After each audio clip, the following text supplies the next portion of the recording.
अस्सलाम वालेकुम स्टूडेंट्स, मेरा नाम है फ़रीहा खान और आप देख रहे हैं लर्न इंग्लिश विद रोशनी। तो आज का जो एडिटोरियल है उसका टाइटल है यूएन पैरालिसिस। अब देखो ये क्या बात कर रहा है। सबसे पहले इसके टाइटल को समझो, फिर आपको समझ आ जाएगी कि इसमें हम क्या डिस्कस करने वाले हैं। देखो वो ये बात कह रहा है, सबसे पहले पैरालिसिस को देखो। पैरालिसिस क्या सिचुएशन होती है। देखो अगर वैसे देखा जाए तो इसका मतलब होता है कि जो बॉडी का कोई पार्ट या बॉडी जो होती है वो फंक्शन ना करे, मतलब वो मूव ना कर सके। अब यहाँ पे इसने ये वर्ड पैरालिसिस यूज़ किया है यूएन के लिए। देखो ये जो यूनाइटेड नेशंस हैं, इसका मतलब है कि ये वो कंट्रीज़ हैं जिनसे क्या एक्सपेक्ट किया जाता है। इनसे एक्सपेक्ट किया जाता है कि वो पूरी दुनिया में अमन को बनाए रखें। लेकिन अब ये वाली जो यूएन है वो इस स्टेट में चली गई है, पैरालिसिस स्टेट में चली गई है। मतलब वो बिल्कुल हेल्पलेस हो गई है, बिल्कुल स्टक हो गई है, वो मूव नहीं कर रही, वो कोई एक्शन नहीं ले रही। तो इसलिए इसने ये वाला वर्ड यूज़ किया है इसके लिए। देखो आज का एडिटोरियल अब किस चीज़ के बारे में है। टाइटल से तो हमें समझ आ गई कि इसके लिए, इसको लेकर ये कोई ऐसी बात करने वाला है जिससे ये हैप्पी नहीं है। ठीक है, मतलब कोई ऐसी सिचुएशन को डिस्कस कर रहा है जो सबके लिए एक फ़िक्र का बाइस है। अब देखो इस एडिटोरियल में इसमें बात कर रहा है कि जो यूनाइटेड नेशंस हो गई हैं, जो वर्ल्ड पावर्स हो गई हैं, वो किस तरह से फेल हो चुकी हैं। मतलब ये जो वॉर्स हैं, ये जो कॉन्फ्लिक्ट है, इनको स्टॉप करने के लिए। इसके अलावा ये जो आर्टिकल है ये बताता है कि डबल स्टैंडर्ड्स क्या होते हैं, किस तरह से पावर पॉलिटिक्स वर्क करती है और किस तरह से हमें इस वाले यूएन पैरालिसिस वाले सिस्टम को छोड़कर एक ऐसा ग्लोबल सिस्टम चाहिए जो कि बहुत ही फेयर हो। तो ये जो एडिटोरियल है ये बहुत ही इम्पोर्टेंट है, क्योंकि आपको पता चलेगा कि ग्लोबल इश्यूज़ के ऊपर बात कैसे की जाती है, कौन सी वोकैब यूज़ की जाती है, कौन से स्ट्रक्चर्स यूज़ होते हैं। तो चले अब इस क्लास को स्टार्ट करते हैं। लेकिन स्टार्ट करने से पहले मैं सब स्टूडेंट्स को बता दूं कि इन क्लासेस में हम क्या करते हैं। इन क्लासेस में हम एक एक वर्ड को चेक करते हैं, इनका मतलब समझते हैं, वोकैब को देखते हैं, सेंटेंस स्ट्रक्चर्स को देखते हैं। हम इस चीज़ को समझते हैं कि जो डिफ़िकल्ट सेंटेंसेस हैं उनमें से मीनिंग को कैसे निकालना है। तो चले अब इसको शुरू करते हैं। कह रहा है ऑल दो। देखो ऑल दो का मतलब क्या होता है। इसका वैसे मतलब होता है हालांकि। ठीक है, इसके लिए आप ये भी यूज़ कर सकते हो डिस्पाइट द फैक्ट दैट, कि इस हकीकत के बावजूद। अच्छा क्या, किस चीज़ के बावजूद। कहता है टेंस ऑफ थाउजेंड्स, कहता है ये जो बहुत बड़ा नंबर है किनका, ऑफ पीपल लोगों का, इन गज़ा गज़ा में। कहता हैव बीन स्लॉटर्ड, कहता उनको स्लॉटर किया गया है, मतलब उनको बहुत ही बेरहमी से कत्ल किया गया है। एंड स्टार्व्ड, और उनको भूखा रखा गया है। अच्छा किसके ज़रिए, उसने बाय लगा के बताया है कि कौन इन एक्शंस का डूअर है। उसने कहा इज़राइल, इसके ज़रिए। फिर कोमा, कह रहे द यूएन हैज़ बीन, कहता ये जो यूएन है ना, ये जो यूनाइटेड नेशंस हैं, कहता हैज़ बीन अनएबल, वो अनएबल रही हैं, मतलब वो नाकाम रही हैं, वो काबिल नहीं रही। अच्छा किस चीज़ के लिए, कहता टू टेक, लेने के लिए, एनी प्रैक्टिकल स्टेप्स, कि कोई भी अहम इक़दामात को या अमली इक़दामात को, अमली स्टेप्स को। अच्छा किस लिए ये वाले स्टेप्स लेने थे, वो कह रहा है टू स्टॉप करने के लिए दिस बुचरी, इस बुचरी को, इस कत्ले आम को। और ये लग गया हमारा फुल स्टॉप। देखो हमारा सेंटेंस स्टार्ट हो रहा है यहाँ से और एंड हो रहा है यहाँ पे। इसमें इसने प्रेजेंट परफेक्ट का इस्तेमाल किया है, इसने इसमें प्रेजेंट परफेक्ट के पैसिव स्ट्रक्चर का इस्तेमाल किया है। उसने कहा है कि ये जो बहुत बड़ा नंबर है ना लोगों का गज़ा में, जिनको स्लॉटर किया गया, जिनको बेरहमी से कत्ल किया गया, जिनको भूखा रखा गया इज़राइल के ज़रिए। कहता है यूएन जो है वो रही है अनएबल, वो इस काबिल नहीं रही कि वो कोई भी प्रैक्टिकल स्टेप्स ले, कोई भी अहम कदम ले स्टॉप करने के लिए इस कत्ले आम को, वो ये बात कर रहा है इन लाइंस में। अच्छा, अब ये देखो यहाँ पे इसने यूज़ किया हैव बीन स्लॉटर्ड। यहाँ पे कौन सा स्ट्रक्चर लगा हुआ है? यहाँ पे प्रेजेंट परफेक्ट का पैसिव स्ट्रक्चर लगा हुआ है और बाय लगाकर उसने बताया है कि इसका डूअर कौन है, कौन ये एक्शंस को परफॉर्म कर रहा है। उसके बाद उसने यूज़ किया है हैज़ बीन और उसके बाद इसने लगा दिया है एडजेक्टिव को। यहाँ पे प्रेजेंट परफेक्ट का स्ट्रक्चर यूज़ हुआ है। अब देखो, अब ये वाला जो सेंटेंस है इसमें कोई एक्शन नहीं हो रहा, इसमें सिर्फ और सिर्फ स्टेट बताई जा रही है। ये बिल्कुल उसी तरह से जैसे आप ये कहो कि फ़लाँ पर्सन जो है वो ऑनेस्ट है, फ़लाँ पर्सन जो है वो बैठा है, फ़लाँ पर्सन जो है वो डॉक्टर है, फ़लाँ जो है वो टीचर है। ठीक है, मतलब इनमें कोई एक्शन नहीं हो रहा, सिर्फ और सिर्फ उसकी स्टेट बता रहे हैं कि ये अनेबल रहा है। कहता इन दिस रिगार्ड, इस चीज़ के बारे में। अच्छा, ये जो चीज़ है ना, ये जो फ्रेज नज़र आई है इन दिस रिगार्ड, रिगार्ड का मतलब होता है किस मैटर में, किस मामले में। उसने कहा ये वाले मैटर में, ये वाले मामले में, ये जो मैंने अभी डिस्कस किया है। ठीक है, इसकी जगह पे वो ये भी लगा सकता था अबाउट दिस मैटर या इन कनेक्शन विद, और आगे ये चीज़ मेंशन कर सकता था, या ये कह सकता था in relation to this matter, ये भी कह सकता था। अच्छा, इस सिलसिले में या इस चीज़ के बारे में पाकिस्तान परमानेंट रिप्रेजेंटेटिव, कहता पाकिस्तान का जो मुस्तकिल नुमाइंदा है। अच्छा, किसके लिए? टू द यूएन, यूएन के लिए। कौन है? कहता आसिम इफ्तिखार अहमद, ये वाले पर्सन। कहता हैज़ अर्ज, वो अर्ज कर चुके हैं, वो रिक्वेस्ट कर चुके हैं।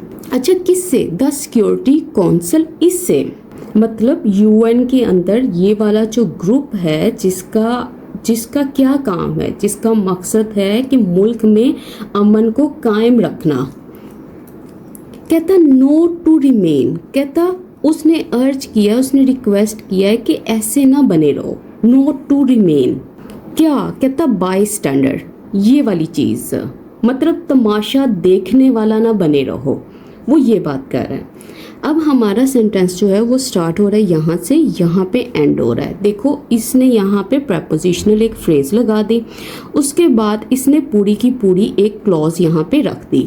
वो ये जो चीज़ आपको नज़र आ रही है ना परमानेंट, ये एडजेक्टिव का काम कर रही है, और ये जो अपोस्ट्रोफी ऐसे ये पोसेशन बना रही है, ये बता रहा है कि ये कौन सा रिप्रेजेंटेटिव है, वो ये बता रहे हैं। ठीक है, अब यहाँ पे कोमे के बाद उनका नेम भी मेंशन कर दिया।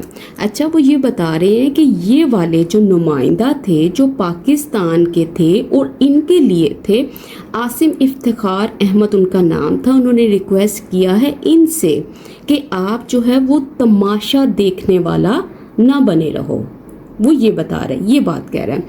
देखो, ये जो नॉट नज़र आया है ये एडवर्ब ऑफ नेगेशन है, वो इस चीज़ को नेगेटिव कर रहा है। ठीक है, अगर आप इसको रिमूव कर दो तो ये बनेगा to remain a bystander, कि आप ऐसे ही बने रहो। लेकिन इस चीज़ को नेगेटिव बनाने के लिए इसने यहाँ पे नॉट का इस्तेमाल किया है, और हैज़ अर्ज्ड मतलब प्रेजेंट परफेक्ट का यहाँ पे स्ट्रक्चर यूज़ हुआ है। अब आगे चलते हैं। अच्छा, ये जो वर्ड आपने अभी देखा है ना रिप्रेजेंटेटिव, रिप्रेजेंटेटिव की जगह पे आप स्पोक पर्सन भी यूज़ कर सकते हो, डेलीकेट का वर्ड भी यूज़ होता है। ठीक है, और अर्ज करने का मतलब होता है किसी को रिक्वेस्ट करना, किसी से अपील करना। और बाय स्टैंडर्ड की जगह पे आप ऑन लुकर भी कह सकते हो। ऑन लुकर भी कौन होते हैं? ये वही लोग होते हैं जो सिर्फ तमाशा देखने वाले होते हैं, कोई एक्शन लेने वाले नहीं होते हैं। कहता मिस्टर अहमद वॉज ब्रीफिंग, कि मिस्टर अहमद जो हैं वो ब्रीफिंग कर रहे थे। देखो, ब्रीफिंग का मतलब क्या है? इसका मतलब है कि वो ऑफिशियल रिपोर्ट दे रहे थे या वो आगाह कर रहे थे। अच्छा, किस चीज़ के बारे में और किसको? कहता द UNSC, इसको मतलब the United nation security council, इसको। आफ्टर पाकिस्तान अज्यूम, कहता जब पाकिस्तान ने अज्यूम किया, अज्यूम करने का मतलब है पाकिस्तान ने जिम्मेदारी को संभाला। अच्छा, किस चीज़ की? The councils rotating presidency, council की जो रोटेटिंग, जो चेंज होने वाली प्रेसिडेंसी है उसको। देखो हमारा सेंटेंस अब यहाँ से यहाँ तक है। देखो मिस्टर अहमद, यहाँ पे उसने अब सिर्फ उनका नेम मेंशन किया है। क्यों नेम मेंशन किया है? क्योंकि पीछे जो है पिछले सेंटेंस में वो इनको इंट्रोड्यूस करवा चुके हैं कि ये कौन पर्सन है, ठीक है। इसीलिए आपको कहा जाता है कि जब भी आप राइटिंग करो, अपनी राइटिंग के अंदर इस तरह की मिस्टेक्स आपने नहीं करनी कि जब तक आपने किसी पर्सन को इंट्रोड्यूस नहीं करवाया उसको डायरेक्ट उसके नेम को मेंशन ना करो, ठीक है। अब ये पर्सन जो है इनके बारे में जिक्र हो चुका है, तो उन्होंने कहा जब ये ब्रीफिंग कर रहे थे, मतलब ये कोई इंफॉर्मेशन दे रहे थे या किसी चीज़ को ऑफिशियली एक्सप्लेन कर रहे थे। और किसको कर रहे थे? इनको कर रहे थे, यूनाइटेड नेशन सिक्योरिटी काउंसिल को कर रहे थे। अच्छा कब? कहता है जब पाकिस्तान ने अज्यूम किया। देखो यहाँ पे अज्यूम करने का मतलब किया है कि जब पाकिस्तान ने किसी चीज़ की रिस्पॉन्सिबिलिटी को संभाला या कुछ करना शुरू किया। अच्छा किस चीज़ को? उसने कहा कौंसिल की रोटेटिंग प्रेसिडेंसी, इस चीज़ को। अच्छा अब ये जो इसने यूज़ किया ना रोटेटिंग, इसका मतलब क्या है? देखो वो ये बात कर रहा है कि ये वो वाली सिक्योरिटी काउंसिल की लीडरशिप है जो कि हर मंथ चेंज होती है, मतलब एक कंट्री से दूसरी कंट्री में। मतलब आज कौन है? आज ये हैं। अब आगे देखो, कहता है ही नोटेड, उन्होंने नोट किया। देखो अब यहाँ पे प्रोनाउन यूज़ किया इसने ही, क्योंकि इसने हमारे माइंड में इनके बारे में एक मैप बिल्ड कर दिया है। कहता है कि ये जो पर्सन थे उन्होंने नोट किया, उन्होंने पॉइंटेड आउट किया, उन्होंने सेट किया या उन्होंने जिक्र किया दैट ये कि द यूएनएससी's फेलियर, कि इनकी जो फेलियर थी उनको, इनकी जो नाकामियाँ थी उनको, किस चीज़ में फेलियर था? कहता टू एनफोर्स करने के लिए या किसी चीज़ को नाफिज करने के लिए। अच्छा किसको? कहता इट्स ओन डिसीजंस, इसके जो अपने डिसीजंस थे, जो अपने इसके फैसले थे। कहता है अंडरमाइंस, ये जो चीज़ है ये अंडरमाइन करती है, ये जो फेलियर है, ये जो इसका नाकाम होना है, ये चीज़ अंडरमाइन करती है, ये कमज़ोर करती है द काउंसिल्स ओन अथॉरिटी, इसकी अपनी जो अथॉरिटी है, इसकी अपनी जो पावर है, एंड क्रेडिबिलिटी, और ये वाली चीज़ मतलब उसकी जो रेप्यूटेशन है, ये बात कर रहा है। तो अब हमारा सेंटेंस यहाँ से यहाँ तक है, ठीक है। इसमें उसने बात की है कि उन्होंने इस चीज़ को पॉइंट आउट किया, इस चीज़ का जिक्र किया कि जो यूएनएस की जो फेलियर है, ये जो इसका नाकाम होना है, इसके अपने ही डिसीजन को एनफोर्स करने के लिए, लागू करने के लिए, कहता है ये जो फेलियर है ये कमज़ोर करती है काउंसिल की अपनी अथॉरिटी को, इसकी पावर को और इसकी क्रेडिबिलिटी को, मतलब इसकी रेपुटेशन को। वो ये बता रहा है इन लाइंस में। देखो अंडरमाइन, इसका मतलब क्या होता है? इसका मतलब होता है किसी चीज़ को वीक करना, किसी चीज़ को कमज़ोर करना, उसको डिस्ट्रॉय करना। और ये जो क्रेडिबिलिटी है ये क्या चीज़ होती है? देखो एक तो होता है रेपुटेशन, ठीक है, जो लोग इसके बारे में सोचते हैं। एक होता है ट्रस्ट वर्दीनेस, है कि लोग इसके ऊपर ट्रस्ट करते हैं, कि इसकी रेपुटेशन ऐसी बनी हुई है कि लोग इस पर ट्रस्ट करते हैं कि ये ऐसे एक्शन लेती है, ये अमन कायम करती है इस पूरी दुनिया में। तो ये वाली जो चीज़ें हैं इसकी बात कर रहा है कि ये इन चीज़ों को अंडरमाइन करती है। तो इससे क्या होता है? लोग इन पे ट्रस्ट करना छोड़ देते हैं।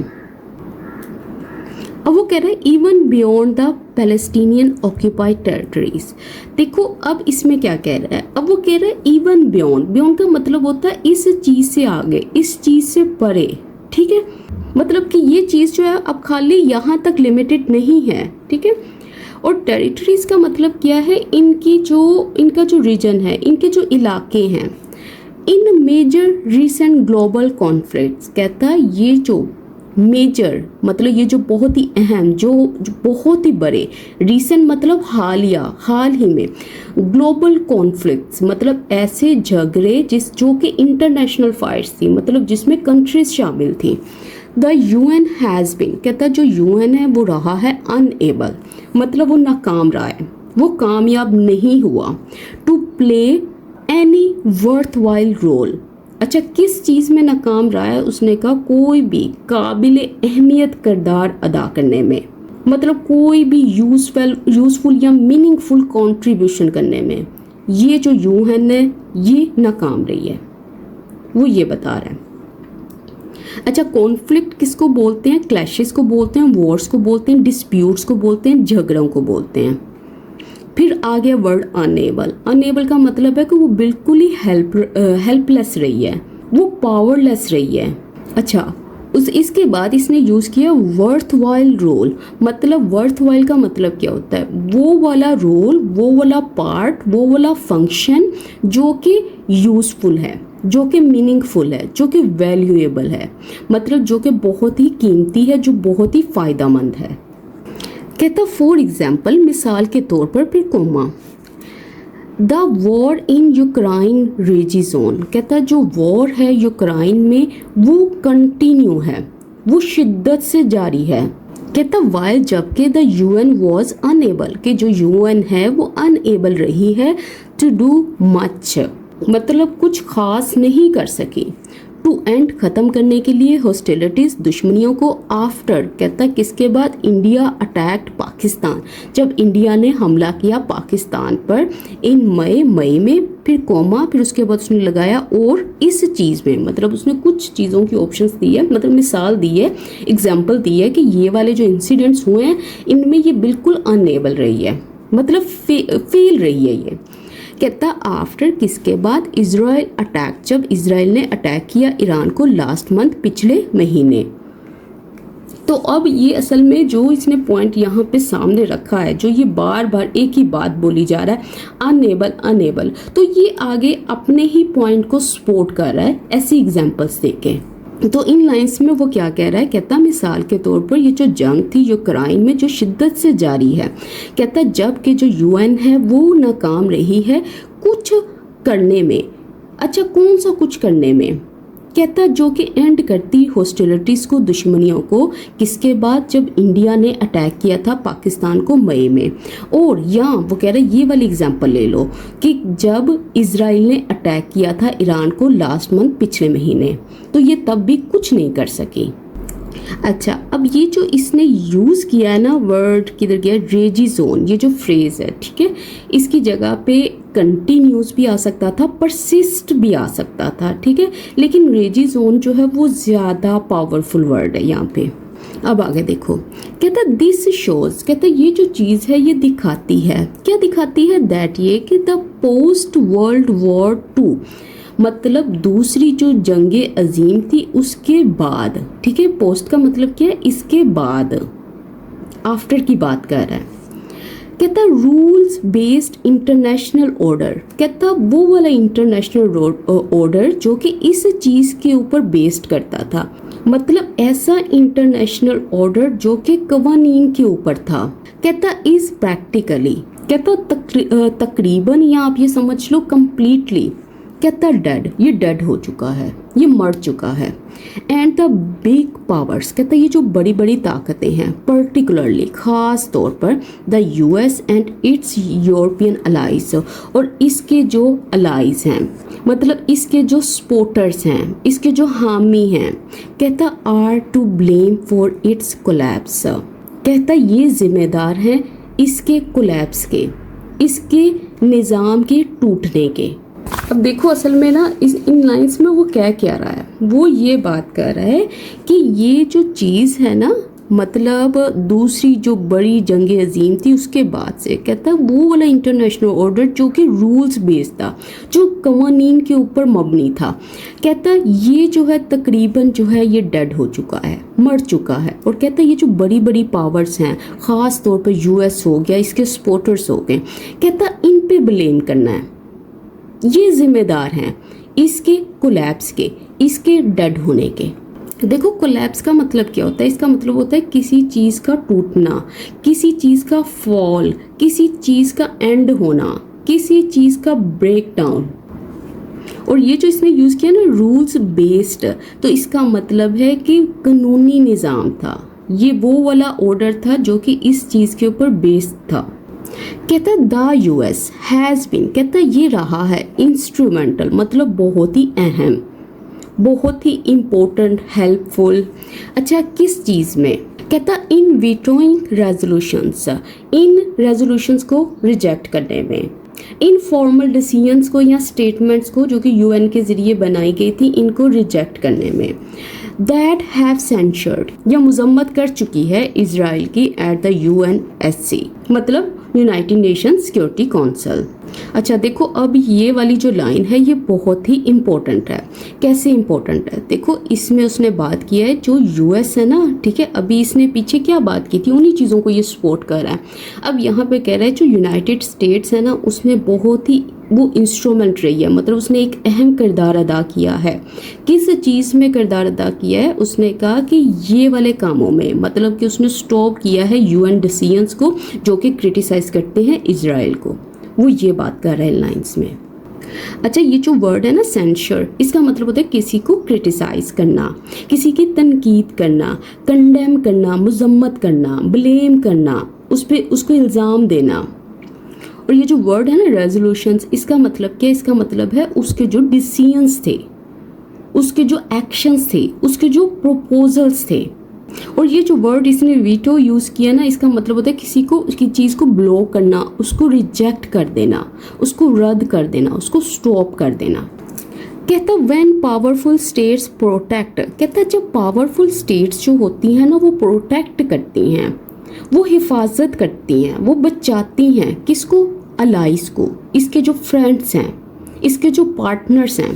कौन से पार्टनर्स? कहता गिल्टी ऑफ, कहता जो कि मुजरिम होते हैं, जो कि कसूरवार होते हैं। कहता इग्रीजियस एक्सेसिस के, मतलब ऐसी आप ये समझ लो इंतहा पसंदी के जो कि बहुत ही बुरी है, जो बहुत ही ज़्यादा शर्मनाक है। मतलब एक्सट्रीम ये जो वायलेंस करते हैं, ये जो गलत काम करते हैं, ये जो इंतहा पसंदी दिखाते हैं अपने एक्शंस में।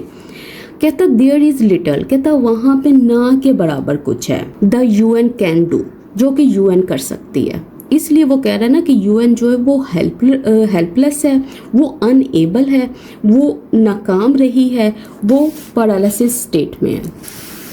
इसलिए ये सारे वर्ड्स इसने यूज़ किए हैं इसके लिए। अब देखो इसमें क्या बात कर रहा था, कहता है जब पावरफुल स्टेट्स ही अपने अलाइज को प्रोटेक्ट करती हैं, और ये अलाइज भी कौन से होते हैं, ये पार्टनर्स भी कौन से होते हैं? कहता जो कि मुजरिम होते हैं इन गुनाहों के। कहता फिर जो है वहाँ पे ना के बराबर कुछ होता है जो कि यूएन कर सकती है। बस अब जल्दी से आप ये देख लो, एक्सेसिस किसको बोलते हैं? एक्सट्रीम एक्शंस को बोलते हैं, वायलेंट एब्यूसिव एक्शंस को बोलते हैं। मतलब ये जो इनके ख़राब तशद्दुद पसंद, इनके गलत काम होते हैं। और एग्रेशियस का मतलब क्या होता है? बहुत ही शर्मनाक। और गिल्टी का मतलब कि मुजरिम। कहता फॉर द इंटरनेशनल ऑर्डर, कहता इस चीज़ के लिए, इस ऑर्डर के लिए, मतलब ये उस सिस्टम की बात कर रहा है, ये ग्लोबल रूल्स की बात कर रहा है, ये कॉपरेशन की बात कर रहा है कंट्रीज़ के दरमियान। कहता टू बी सेल्वेज्ड, कहता अगर उसको आप सेव करना चाहते हो, अगर इस चीज़ को आप फिक्स करना चाहते हो, मतलब अगर आप चाहते हो कि आप सेव कर सको ग्लोबल सिस्टम को जो कि पीस का है, जो कि फेयरनेस का है। कहता the rules must apply to all, कहता ये जो रूल्स हैं ना, ये जो लॉज हैं, ये जो अग्रीमेंट्स हैं जो कंट्रीज़ के दरमियान में होते हैं, कहता मस्ट अप्लाई, कहता उसको लाजमी अप्लाई किया जाना चाहिए सब पे, मतलब उसमें सब कंट्रीज़ आएँ। ऐसे ना हो कि ये वाले जो मुजरिम कंट्रीज़ हैं, जो आपके अलाइज हैं, आप उनको प्रोटेक्ट करते जाओ। कहता अग्रेसर्स मस्ट बी पनिश्ड, कहता ये जो अग्रेसर्स हैं, मतलब वो कंट्रीज़, वो ग्रुप्स जो कि वायलेंस को स्टार्ट करती हैं, जो कि जंग को स्टार्ट करती हैं, कहता मस्ट बी पनिश्ड, उनको लाजमी सज़ा दी जानी चाहिए।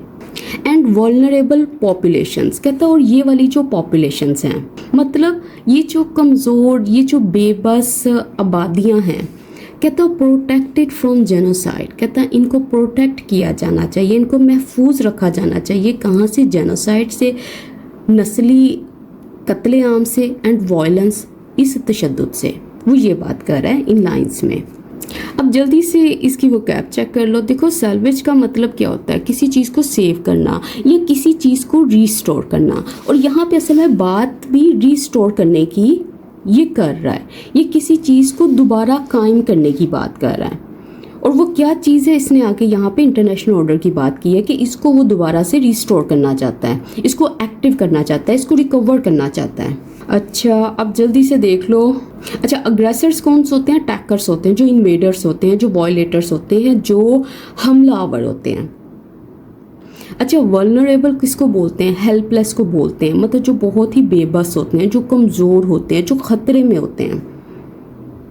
और बाकी ये आपको पता है। अब आगे चल, कहता to treat the Russian invasion, कहता इस चीज़ को ट्रीट करने के लिए, इस चीज़ को समझने के लिए, इस चीज़ को कंसीडर करने के लिए ऑफ यूक्राइन को एज एन अटैक, कि ये जो चीज़ है ना, ये जो रशियन इन्वेजन है, किसकी? यूक्राइन की, मतलब रशिया का यूक्राइन पर जो हमला है, इसको कैसे ट्रीट किया जा रहा है, इसको कैसे कंसीडर किया जा रहा है?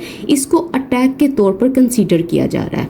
अच्छा, ये किसके ऊपर अटैक है? उसने कहा ऑन द फ्री वर्ल्ड, इसके ऊपर, मतलब आज़ाद दुनिया के ऊपर हमला समझा जा रहा है इस चीज़ को। कहता वाइल, जबकि इग्नोर किया जा रहा है, नज़रअंदाज किया जा रहा है the Israeli occupation of Palestine, इस चीज़ को नज़रअंदाज किया जा रहा है, मतलब इसराइल का जो फ़लस्तीन पर कब्ज़ा है, इस चीज़ को। कहता ये जो चीज़ है ना, ये पॉइंट्स टू करती है, ये इशारा करती है, ये दिखाती है किसको? द हिपोक्रेसी, इस चीज़ को, मुनाफिकत को दिखाती है। दैट हैज़ हेल्प्ड, कहता जिसने हेल्प किया है, जिसने मदद की है। किस चीज़ में मदद की है? उसने क्या? कहता पैरालाइज करने में। अच्छा, किस चीज़ को? उसने कहा द ग्लोबल ऑर्डर, इस चीज़ को, मतलब दुनिया का जो कानूनी और सियासी निज़ाम है, उस चीज़ को।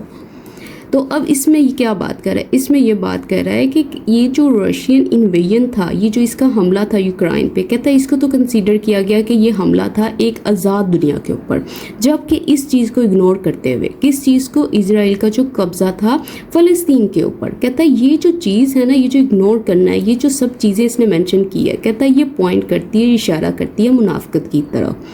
कहता है ये वो मुनाफिकत है जिसने इस सारे ग्लोबल ऑर्डर को पैरालाइज कर दिया है, कमज़ोर कर दिया है, इनइफेक्टिव बना दिया है, तोड़ दिया उसको। अच्छा, अब ये चीज़ नोट कर लीजिए, टू ट्रीट का मतलब होता है किसी चीज़ को किसी ख़ास तौर पर कंसीडर करना, इसको किसी तौर पे देखना, और जैसे देखा जा रहा है वो इसने एज लगा के बताया है कि इस चीज़ को देखा जा रहा है इस चीज़ के अटैक, इस चीज़ की सूरत में। अब आगे चलो, कहता पर है शायद अ न्यू ऑर्डर, कहता एक नया ऑर्डर, एक नया निज़ाम, मतलब एक नया निज़ाम लाया जाए। अब ये एम डैश है, अब इसके बारे में थोड़ा बताएगा। कहता बेस्ड ऑन, कहता जो इसके ऊपर बेस करता हो, इसके ऊपर बनाया गया हो, किसके ऊपर? जस्टिस के ऊपर और रिस्पेक्ट के ऊपर। अच्छा, ये किसके लिए रिस्पेक्ट होगी? कहता ह्यूमैनिटेरियन वैल्यूज़, इनके ऊपर, मतलब जिसमें जो बेसिक ह्यूमन राइट्स हैं, जो उसकी डिग्निटी है, उसको ऑर्डर किया जाए, उसका एहतराम किया जाए। कहता ये जो न्यू ऑर्डर है इज़ रिक्वायर्ड, इसकी ज़रूरत है।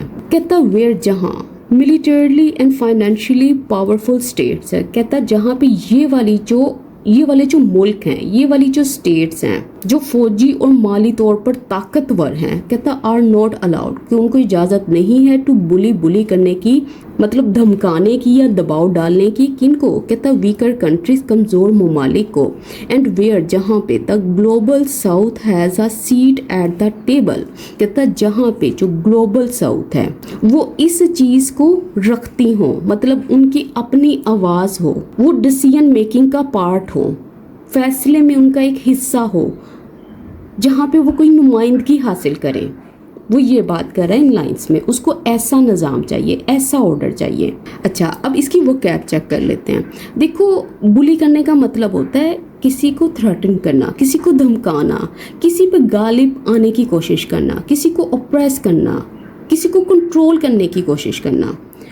अच्छा, और ग्लोबल साउथ का मतलब क्या? ये डेवलपिंग वर्ल्ड की बात कर रहा है, ये उन कंट्रीज़ की बात कर रहा है जो भी डेवलप हो रही हैं, जो अमर्जिंग हैं, जो भी स्ट्रॉन्ग हो रही हैं। और ये जो चीज़ है ना कि सीट रखना एट द टेबल, इसका मतलब क्या है? देखो, इसका मतलब है अगर कोई टेबल है, ठीक है, वहाँ पे सारे लोग बैठे हैं और कोई पर्सन है, अगर उसकी भी वहाँ पे सीट है, तो इसका मतलब है वो भी डिसीजन मेकिंग के इस प्रोसेस में शामिल है, उसकी भी वहाँ पे कोई वॉइस है, वो भी वहाँ पे अहमियत रखता है। कहता for now at this moment, अब कहता था प्राइमरी गोल, कहता जो एक अहम गोल है, सबसे अहम, आप ये समझ लो उनका मकसद है, जो टारगेट है ऑफ दिस इंटरनेशनल कम्युनिटी, इसका मस्ट बी वो होना चाहिए to immediately end the Gaza slaughter, कि वो फौरी तौर पर इसको एंड कर दें। मतलब इस वक्त सबसे अहम चीज़ क्या है कि जितनी भी कंट्रीज़ हैं पूरी दुनिया में, उनको फोकस करना चाहिए सिर्फ एक ही टारगेट के ऊपर, एक ही गोल होना चाहिए उनका। और वो गोल क्या है कि ये जो किलिंग है, ये कत्लो गारत जो है गजा में, इसको स्टॉप करना, ये जो वायलेंस है इसको फौरी तौर पर एंड करना। वो ये बात कर रहे हैं लाइंस में। अब जल्दी से इसके ऊपर जो क्विज है उसको देख लेते हैं और उसके बाद इस क्लास को यहीं पे एंड करते हैं। तो हमारा जो फर्स्ट क्वेश्चन है वो ये है, the author criticize the UN primarily because, अच्छा क्यों ये इसको क्रिटिसाइज कर रहा है यूएन को, इसके लिए क्यों इतने इसने सॉलिड एडजेक्टिव यूज़ किए हैं। कहता it treats all countries equally regardless of the situation. B option है, it has failed to implement its own resolution in the face of global crisis. Third है, it openly supports powerful countries like the US. और fourth है, it lacks financial resources to act independently. देखो ये सारा editorial आपने read किया है, ये एक एक लाइन एक एक ऑप्शन आपको चीख चीख के बता रही है कि कौन सी राइट ऑप्शन है। अब सेकंड देखो, which of the following most accurately reflects the tone of the passage. इसकी टोन क्या है आज वाले की, indifferent and factual, optimistic and diplomatic, critical and urgent, neutral and objective. Third option है, according to the author what is the main cause of the collapse of the rule based international order. अब option check करो, कहते हैं double standards by powerful countries like the US and its allies. B option, rise of terrorism in the Middle East. C option देखो, lack of humanitarian organisations working on the ground. और last है, failure of smaller countries to unite. उसके बाद what does the phrase rages on most nearly mean in the context of the sentence the war in Ukraine rages on। अब इसमें इसका मतलब क्या है, देखो इसका मतलब इसकी ऑप्शंस है 4। फर्स्ट वन है begins after a long delay, second continuous with great intensity, C है slowly comes to an end, और फोर्थ है explodes suddenly but ends quickly। अब लास्ट चेक करें, in the sentence allies guilty of egregious excesses the word egregious most nearly means. Option 1 politically sensitive, carefully planned, C है slightly unfair और D है shockingly bad. तो ये था आज का क्विज हमारा, आप सब ने इसको सॉल्व करना है और कमेंट सेक्शन में डालना है। और इसके अलावा सब स्टूडेंट से रिक्वेस्ट है, प्लीज़ इस चैनल को सब्सक्राइब करें और ज़्यादा से ज़्यादा शेयर करें ताकि ज़्यादा से ज़्यादा स्टूडेंट्स जो हैं इस चैनल के साथ जुड़ सकें। तो इसके साथ ही मुझे इजाज़त दें, अल्लाह हाफिज़।